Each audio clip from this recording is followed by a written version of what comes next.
not very hardworking guy. But still here I am. This is a morning session, first session of the last day. So I'll try to not bore you guys a lot. What I'll be talking about would be something extremely interesting to the students of science and also to the business faculty. And it's a new concept. You might have a lot of questions. I'll try to keep it as relatable as possible to the industry. But as I said, this is intellectually, scientifically, also technologically a very, very new concept. And this relates to nanomaterials, nanosciences, a buzzword nowadays. I'll start now with the company name Oxiel. Just in case you are wondering, and some of you would already have figured it out, it's oxygen, carbon, silicon and aluminium, right? These are the four most used elements by mankind, and in that order. Our vision is to change the way material is used in the industry by addition of nanoparticles. And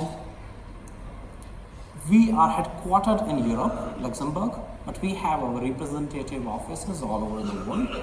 In many ways, we are one of the biggest nanotechnologies companies of the world, not in terms of number of people that we are working with, but in terms of number of applications that we are working with. We produce one very small thing, which is called graphene tubes, which is making a huge impact on the advanced material across the world.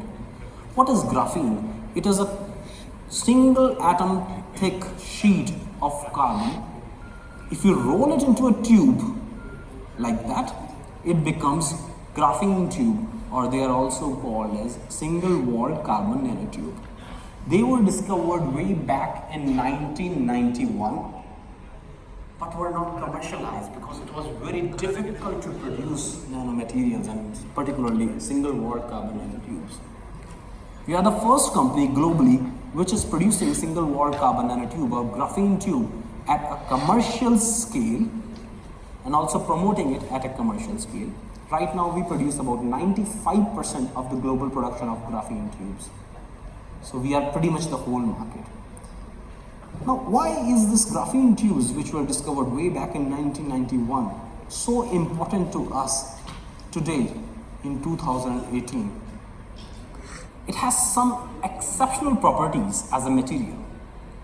It is an excellent conductor. It is 5 times lighter than copper, but at the same time more conductive than copper. It is thermally stable up to 1000 degrees Celsius. It is one of the strongest material known to man, about 100 times stronger than steel. Add to that, it has got very high length to diameter ratio, which makes it usable at a very, very low concentration. Now, all of the facts which I have just told you form a very, very interesting proposition when it comes to material addition, when it comes to formulation. I'll share with you why. Interesting fact, again, not to keep you bored. If you take 1 gram of single-walled carbon nanotube, it gives you enough length to go to the Mars and come back. But then again, you have to be 1.8 nanometers small. The diameter of our nanotubes is 1.8 nanometer. Nanometer, as you would know, is a billionth of a meter. And the length is 5 to 10 micron. I'll just put it into a more practical perspective. So if a nanotube, single-walled carbon nanotube would be my hair, a human hair, it will be 6 to 10 meters long. So you can visualize nanotubes like hollow tubes of carbon, which are 6 to 10 meter long as hair. If you combine all the facts about graphene tubes, which I have just told you, about their thermal stability, about their aspect ratio, about their strength, about their conductivity, you would come to know that nanotubes can improve 70% of the material that we see around us. It is truly the first universal additive known to man, because you can use nanotube in thermoset resins, You can use them in thermoplastic resins. You can use them in elastomers. You name it. 70% of the material can be modified using carbon nanotubes. That's a $3 trillion market, by the way. Addition of nanotubes is, as most of you would know, it's not a very simple subject. It's known to be very, very challenging to mix nanomaterial. But why to mix nanomaterial to get these properties? Just try to compare the threshold of addition of nanotubes in comparison with carbon black, metal fillers, carbon fibers, graphene platelets. You will see, whereas right now a normal formulator talks about percentages or sometimes PHR when it comes to additive chemistry. Nanotubes, we talk in ppms. We talk about 100 ppm, we talk about 1000 ppm, we talk about 10 ppm. That is the kind of dosage level that we talk about. How does that make a difference? Any formulator would tell you that a product as simple as he can keep the formulation, as close as to original formulation he can keep, he would want to do that. So let us see, if you have formulated a certain kind of a coating and you want to incorporate some nanomaterial in it for the sake of increasing its electrical property, you would not want to add anything in 5%, 10%. It would change the overall chemistry of your formulation. So what you would want to use it, something as less as possible. So when it comes to additives, you would all agree with me, the lesser is the better. So nanotubes are added then in ppms. This also forms one more interesting proposition, the commercial viability. What good is an additive if it is excellent by property but is not commercially viable? Because it has to be consumed at the end. When we use nanomaterial like graphene nanotubes at ppm levels, it becomes extremely attractive commercially. Just to give you a perspective, not to give you an exact figure, the ballpark figure is somewhere between 15 rupees addition to 60 rupees addition per kg of your formulation for nanotubes. Why am I mentioning this? Because I understand, particularly for organizations like ISSPA and clientele like you, commercials are very, very important. At the same time, it is important to understand the nanomaterials are not always expensive when you compare them with the dosage that you have to put in. Now, why do you have to put them in ppms? I've already shared with you, the key lies in two facts. One, the aspect ratio, which is 10,000 or more. Second is the dead weight, which is 0 in graphene tubes. Once again, graphene tubes have 0 dead weight. It's a hollow tube, everything is on the surface. So if you take a metal filler, conventional kind, a carbon fiber, or single walled carbon nanotube, same weight, and you disperse it in the same volume, you will see that nanotubes form a 3D percolative network and spread through a very, very big region. 1 gram of nanotube again is equivalent to 550 square meter. Just let that sink in. 550 square meter of surface area, 1 gram of nanotube. How it looks when you disperse it inside any polymer. I've tried to put in some SEM images here. I hope you guys can who are sitting in the back can see it. As we grow inside, as we increase our magnitude of magnification, you will see at 25,000 times magnification, these fluorescent tubes are nanotubes. So this is what they look like. Please notice the web that they are forming inside the polymer. This is how essentially nanotubes work. By forming a 3-dimensional percolative network inside any polymer you put it, literally any polymer, or literally 70% of the polymers. We work with many applications, umpteen number of applications. We work with plastics, paints, concrete, glass, electrochemical energy sources, we work with adhesives, coatings, you name it, we work with them. Nanomaterials also have a certain kind of bad images or bad name attached to them because of their hazardous nature. Anything which is less than 5 micron can permeate your skin, so if you're holding it in your hand, that it can go inside your skin. Oxial is an extremely responsible organization. We are the only company which is REACH compliant for nanomaterials, for nanotubes.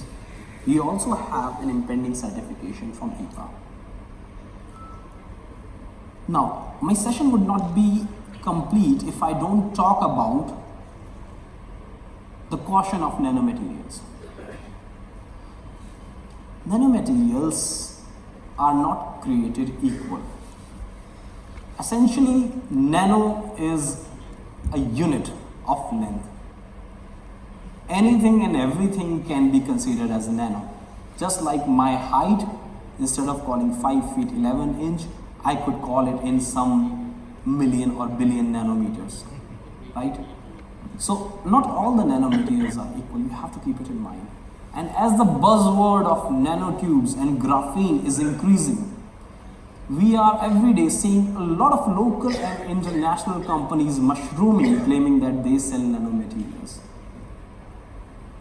In the case of normal additives that you use on a daily basis, we have, or you have in your facility, the methods to characterize them, to check whether this titanium dioxide is right or not, or whether the pH of this particular solution that you have got is right or not. What do you do in case of nanomaterial? Because nanomaterial you cannot characterize in your lab. You have to rely on some very, very strong credentials at that time. Let me talk about graphene now. Graphene in last 2 or 3 years after it was discovered and finally the people who discovered it got Nobel Prize, the hype of graphene is going crazy. If you type graphene, it would get more hit than probably Narendra Modi. There would be more hits on the Google because now everybody wants to use graphene and wants to produce graphene also essentially. But graphene is not just one graphene. Graphene is one layer of carbon. There is also a few layered graphene. I'm not sure if it's working. There is also few layer of graphene. And if you increase the number of layers, it becomes graphite, plain graphite. There is a magnitude, gargantuan magnitude of difference between graphite and graphene. Then there is also reduced graphene oxide.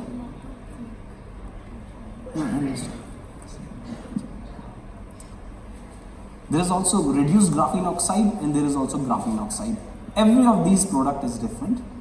As we speak, as on today, graphene is not commercially available globally. When I say commercially available, I mean at large quantities at a viable price. Most of the manufacturers are selling few layered graphene and graphene oxide. As I mentioned, you have to rely on some very strong specs and some very strong certifications. Do ask your supplier for these. Now let me come to the topic of our immediate interest. That is Tubol, which is the name of our product, for conductive paints and coatings. Here I have tried to put some very relevant applications from the paints and coating industry. I have touched them on a very cursory level.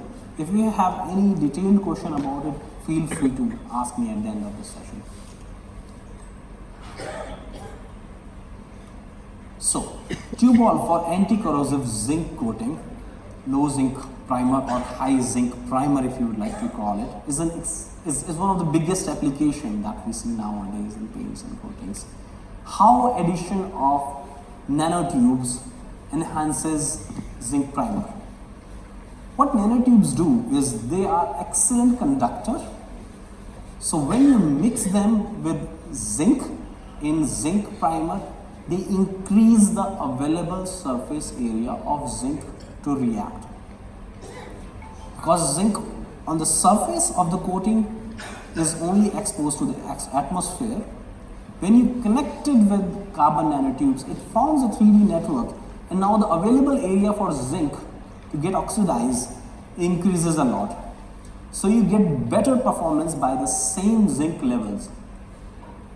We have partners who have conducted experiments where 40% loading of zinc is behaving like 90 or 80% of zinc in a particular kind of zinc loading coating. Why would you like to reduce zinc content? Apart from the fact of the price, we all know that zinc primers have very low mechanical properties, very low scratch resistance, very low peel-off resistance. So this forms a very interesting proposition. You can increase the mechanical properties of zinc-based primer, reduce zinc loading by addition of carbon nanotubes. Second interesting and prominent application is for anti-static and conductive floorings. Now this might surprise you that out of 10 applications done in India of ESD or conductive flooring, 4 failed. That's a huge failure. Out of 10 applications done, 4 applications failed because the kind of product used for conductivity is carbon fibers. Carbon fibers essentially are like beard hair. They are very difficult to disperse uniformly over a large surface area. So if you have 10,000 square meter or say even 100 square meter, it's very difficult to disperse carbon fibers uniformly for obvious reason. Nanotubes on the other hand, they get mixed on a polymer chain level. Once you mix it, you can't even see where is the nanotube, obviously. Right?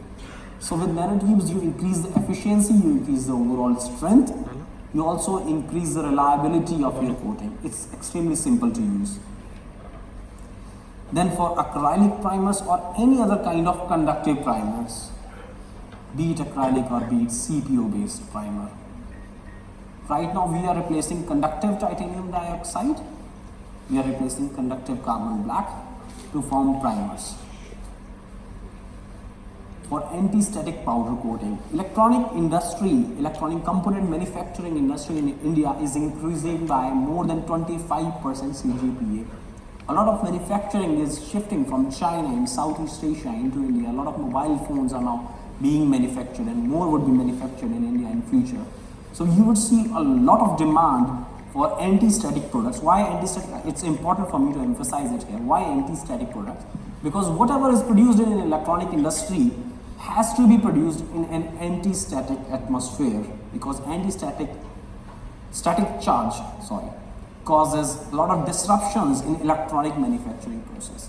So you are going to receive a lot of demands with your end customer asking for anti-static flooring or anti-static powder coating. These anti-static powder coating are essentially used in those big racks and big electronic components where inside of which you store electronic trays, electronic ICs and all those things. There is also a powder coating category which is very big in China, not that big in India, which is anti-static. Computer cabinets come under that, server room cabinets come under that. You can make anti-static coating simply by adding 0.005% of carbon nanotube. It's very small. I'm not going into detail, just telling you that there is an application. Same with anti-static coil coating. So once again, you might have heard about the fans which are dust repellent. When you make something anti-static, it also becomes dust repellent inherently, because static charge attracts dust. Anybody who has ever worn a polyester or any synthetic shirt would know that. If you add a little bit of nanomaterial, nanotubes to your formulation, your end products become anti-static and catches much less dirt. So those fans, those electronic components which are dust repellent usually have some conductive additive in them. So you can keep it stationary for a longer time at one place and it would catch much less dust. It would also look much cleaner. I see a few ladies are present here in the session. So interesting fact for them. All the high-end cosmetics bottles, high-end cosmetics only, they have an anti-static additive inside them so that when they are lying on the shelf, they don't catch dust and look much brighter.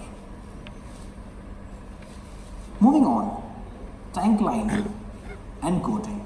Particularly if there is a solvent or any flammable liquid stored inside the tank, the lining or the coating has to be anti-static.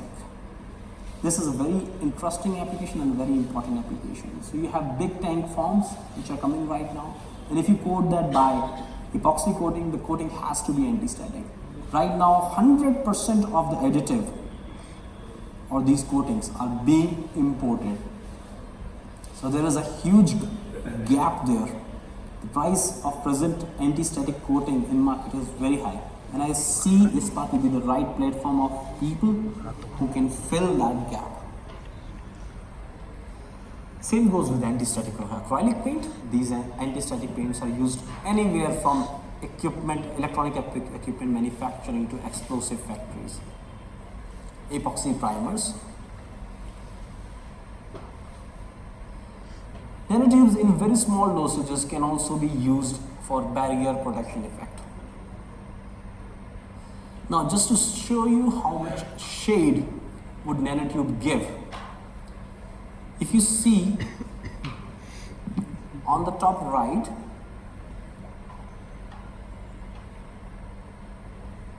this is the amount of tint a nanotube can impart on your basic formulation. It is extremely small, something like this.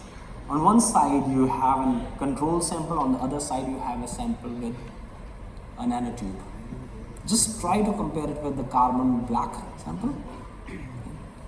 See on the right side, anything with carbon black as small as even 0.5% becomes extremely black. Now, apart from the electrical conductivity properties, there is also a significant increase in mechanical properties. For example, in waterborne liquors and automotive clear coats, we have seen the abrasion resistance increase, adhesion resistance increase, tensile hardness increase by a significant number. And all this at percentages which are as low as 0.01 or 0.001%. I talked about mechanical properties in zinc-rich epoxy paint. You can see how addition of cubol increases the mechanical properties like peel-off strength, like scratch resistance, abrasion resistance, and hardness.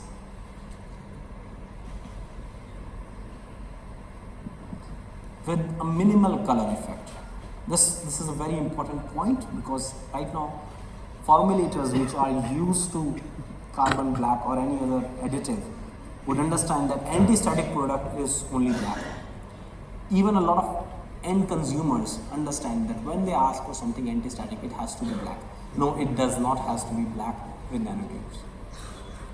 There are some other novel and prospective application. I've just mentioned them again once on a very cursory level for you guys to watch them. So, anti-fouling coatings, if we are, any one of you is formulating any marine coatings, and flame retardant coatings. Now, we have a range of industrial modifiers, or for you they would be just products which we can supply for mixing nanotubes inside your present formulation. Now here comes the good point finally, and also the last slide, so you guys can be happy that I'll be going now. You can use nanotubes in your formulation with no separate equipment than the one you already have. All you need is a high-speed disperser with 7 meter per second tip speed or 10 meter per second tip speed. That is it. We have taken care of everything else. So don't be scared when somebody tells you to use nanomaterials. We already have the technology inbuilt into our products, which will enable you to use it on a very normal scale. You can literally use it mix it by using a good hand drill. Thank you so much, gentlemen. Thank you so much, ladies, for your time.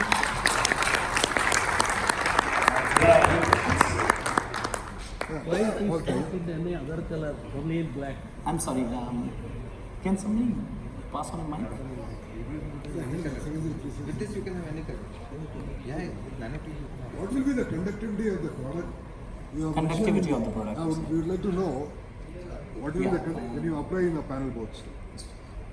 With nanotubes, you can make it from 10 raised to power 12 to 0.001 ohm. You can make it as conductive as you want. You just have to keep on increasing the dosages. So as I mentioned, nanotubes are more conductive than copper. So you can make the coating as conductive as copper, or more conductive than copper also. The only thing is you would have to add more. It's as good as an earthing part of the thing, we can do it. Like we give an earthing for the panel board or something. Yes, you can make an earthing rod also, but that would be a very expensive earthing rod. Like, we can at least get the properties of it. Yes, you can get the properties, and small electrodes can be painted. So if you have to paint a small electrode instead of an earthing, you don't want to drill a hole and put a copper rod inside it. You can also paint electrodes. So there are products available with which you can literally paint wires with graphenes. Thank you so much for your patience. Thank you so much. Just for a moment.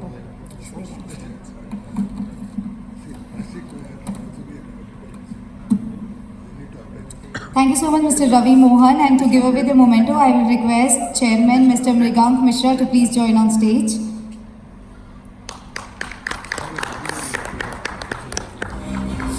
Thank you so much, Mr. Ravi Mohan, for giving us insights about graphene tubes.